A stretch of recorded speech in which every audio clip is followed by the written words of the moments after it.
As a state assemblyman and exco, I wasn't privileged enough to spend a lot of time with Kebawah Duli Tuanku. Sebab masa tu it was the COVID, the interactions were minimal. But as time passes, obviously we are moving towards the post-pandemic era, and things are starting to pick up, and things are coming back to normal. Obviously, as Mentri Besar, I spend more time with him, and I see that Bawah Duli Tuanku, as a ruler, is a very disciplined, meticulous, and firm ruler. And at the same time, when it comes to his subjects, to his people, he is a very compassionate, kind, and caring ruler. And that is why I feel that the people of Johor love their Sultan, And it's been a privilege this past 1 year to serve Bawah Duli. Baku has a way of making people feel comfortable. I remember the first few times I was menghadap, I was very nervous. Being a young leader, I have a lot to learn. But he's always been very kind to me, and always giving me advice in regards to how to chart the state forward, especially when it comes to the development of the state and in terms of looking after the Johorians. I accompanied Tuanku to Singapore, I think it was late last year. The leaders of Singapore have the utmost respect in regards for Kebawah Duli Tuanku. And the relationship that Singapore and Johor have is mainly due to Tuanku's engagements and meetings with the leaders of Singapore. And because of that, so Johor and Singapore have a very good and close relationship.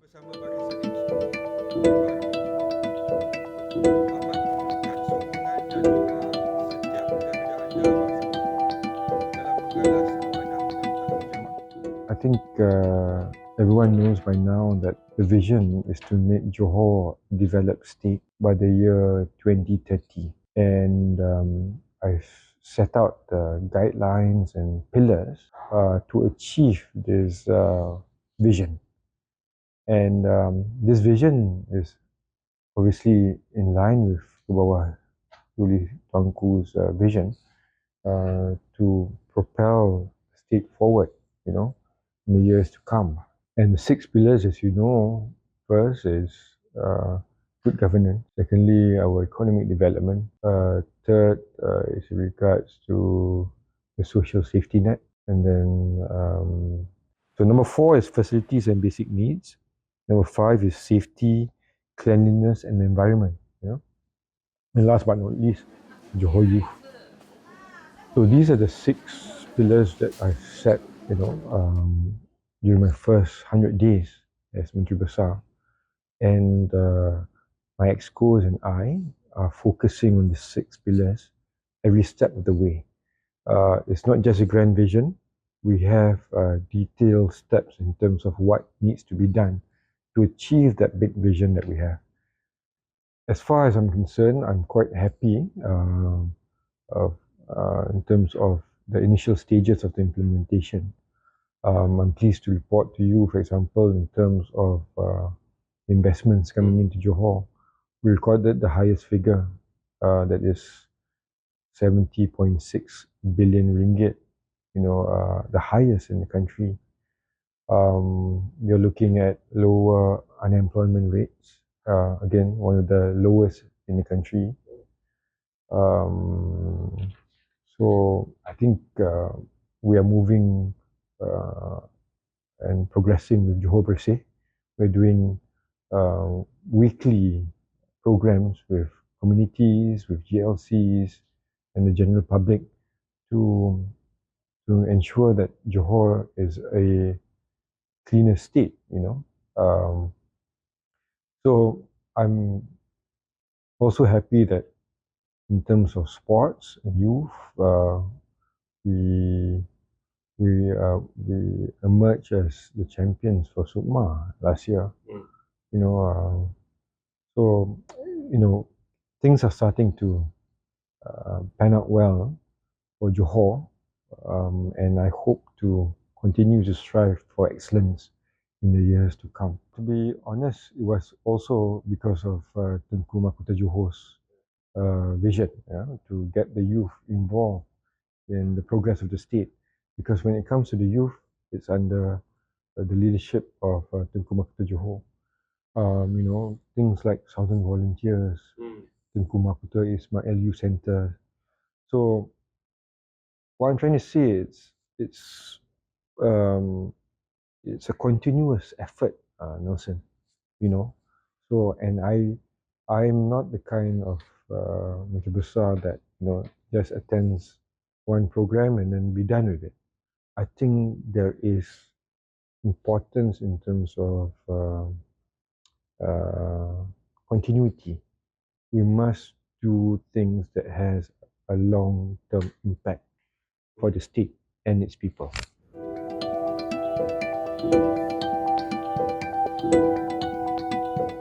Well, I think there's more to come.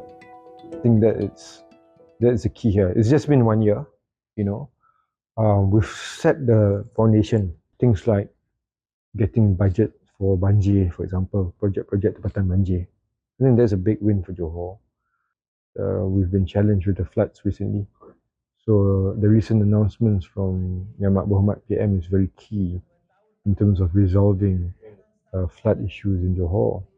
And we continue to work closely with the federal government.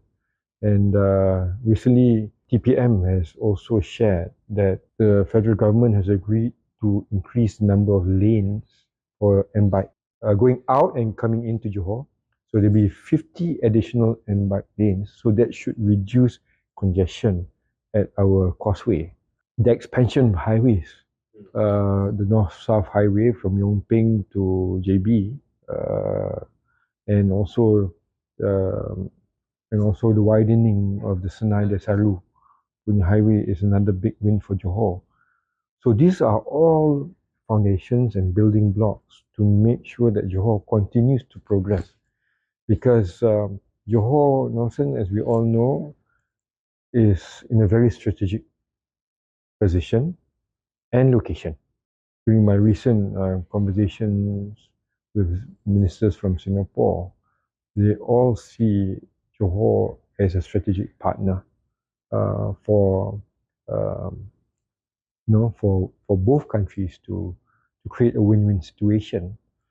And I think Johor has to capitalize on that relationship.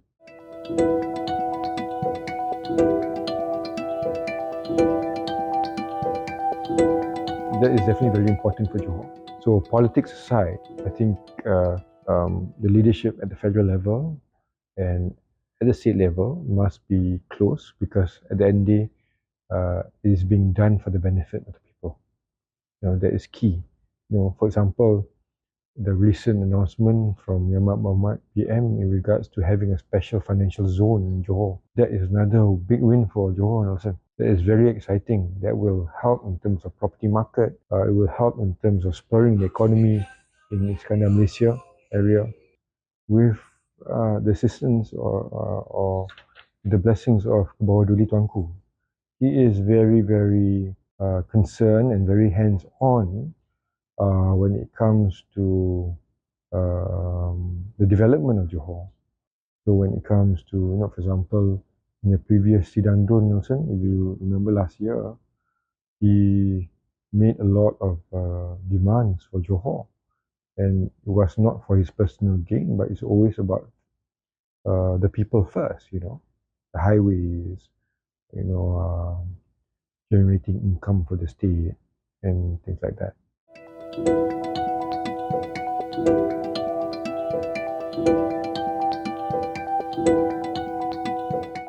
In terms of boosting our economy in Johor, I think investor confidence is very important. That is why, my excos and I have been engaging the relevant stakeholders to convince them that Johor is the place to invest. We have international ports, world-class facilities in terms of infrastructure, in terms of connectivity. Johor is developed. And in terms of land, we have the land, we have the resources, and we have the manpower.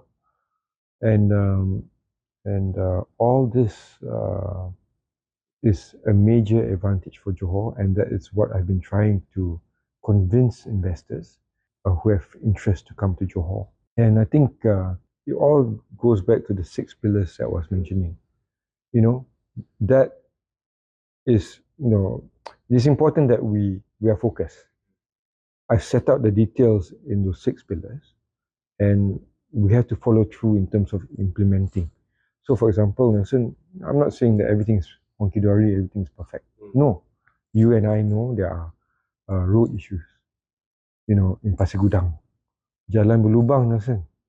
We have issues in terms of internet coverage, but all that is part of the pillars that we need to implement, on a daily basis. It's a continuous effort. That's why I said about, there needs to be continuity in terms of whatever we do. Dia tak boleh hari ni buat, lepas tu esok tak payah buat. Cannot. It's got to be consistent. I think consistency is very, very important to ensure that we get confidence from the investors. We are constantly ensuring that the Johor Fast Lane is up to mark. Basically Johor Fast Lane cuts out all the red tapes for investors in terms of cutting out the bureaucracy, approving their licenses, on a faster time frame and things like that. How was it previously? Well, previously it took months and sometimes years, to approve. Years? There were cases. So that cannot be the case anymore. And we have to make sure we're disciplined enough to make sure that, things are on fast track, but also legal at the same time. The law is a law, kena patuh. But the red tape in terms of time to implement and to approve things can be shortened. They talk about stability, political stability. So Johor has that advantage. Secondly, they appreciate the support that the government is giving at my level, right down to the agency level. So that is number 2. And number 3, obviously,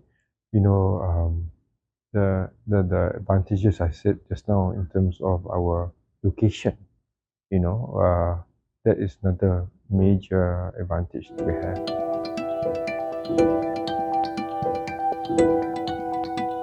Well, obviously we want to achieve the same or even, if possible, higher figures.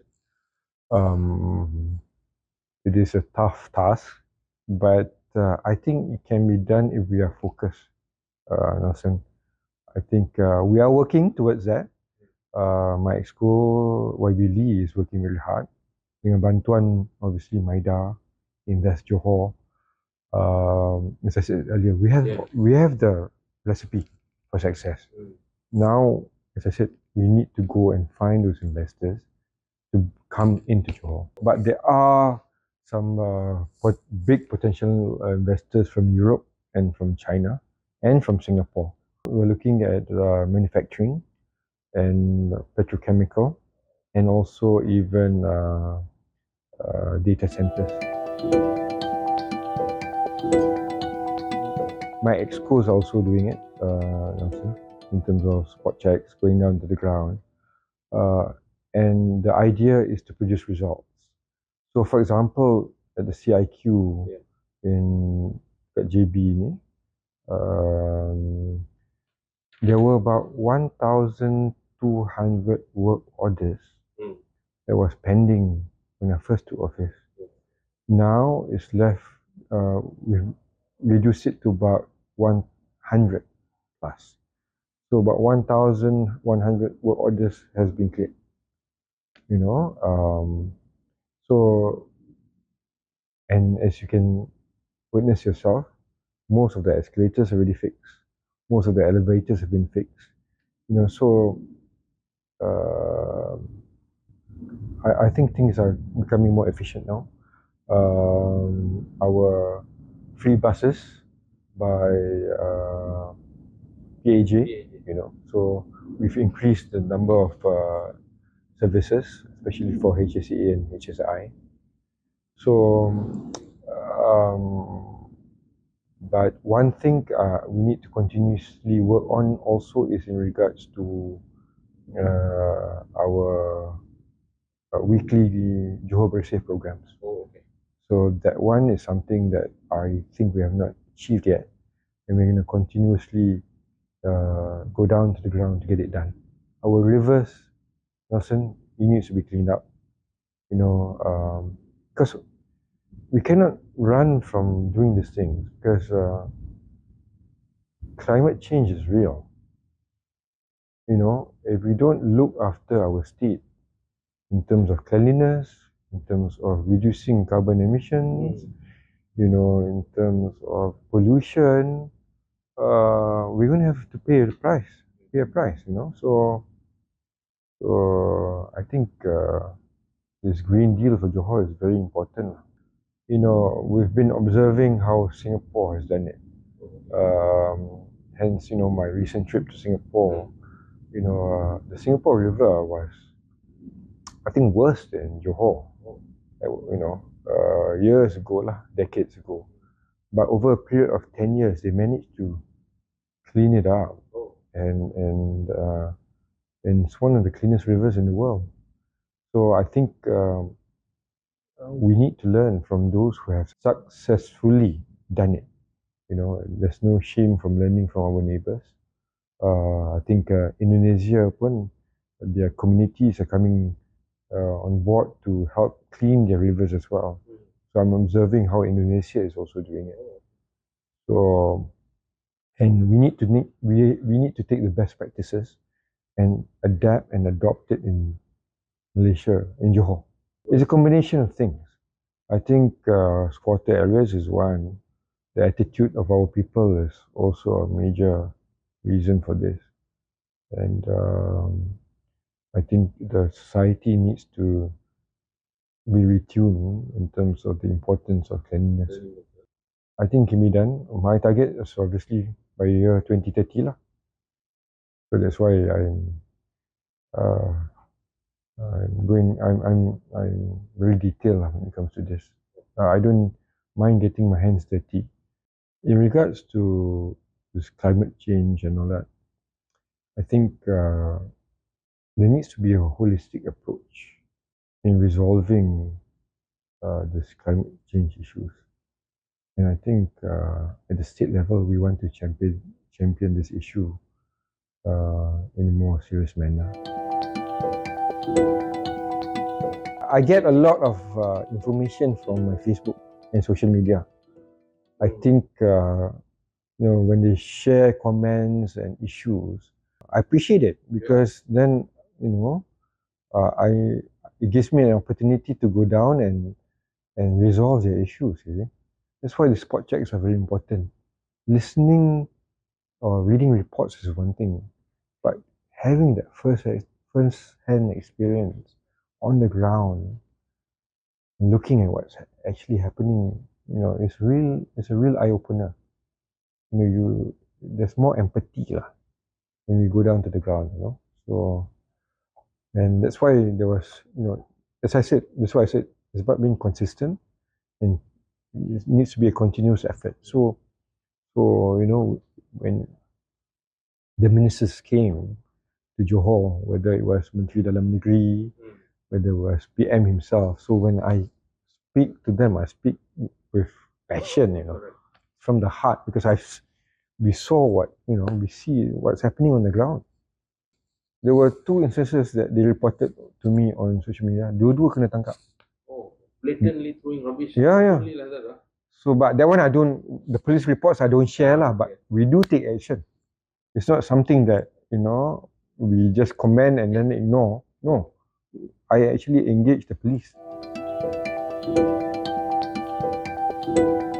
Johor has the advantage of land mass. I think making Johor a food bank and the state to ensure food security is very important. By having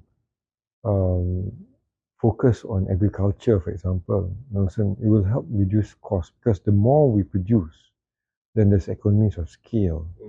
And because right now, most of our fruits, plants, vegetables we still need to import. Walaupun Johor produces, I think, 70% in terms of agriculture produce. Even at that rate, we're still importing, Yeah. So I think by collaborating with the federal government, we can increase production for Johor and hence reduce the cost. Because when we import, obviously it's going to be more expensive. And then also, I think for short-term measures, there are a few things that we'll be announcing soon to help our people get through the year. It is something that is close to my heart. I understand that people are suffering, and something that we need to do to help the people of Johor. State is giving 300 ringgit for each ketua isi rumah. Oh, okay. So that's additional. So the federal is giving 1,000. Yes. So 1,003 lah family. And on top of that, obviously, we are also helping lah in terms of pasca banjir. With sending our volunteers, southern volunteers, to the ground with collaboration dengan other GLCs and also volunteers, volunteer organizations to help the people.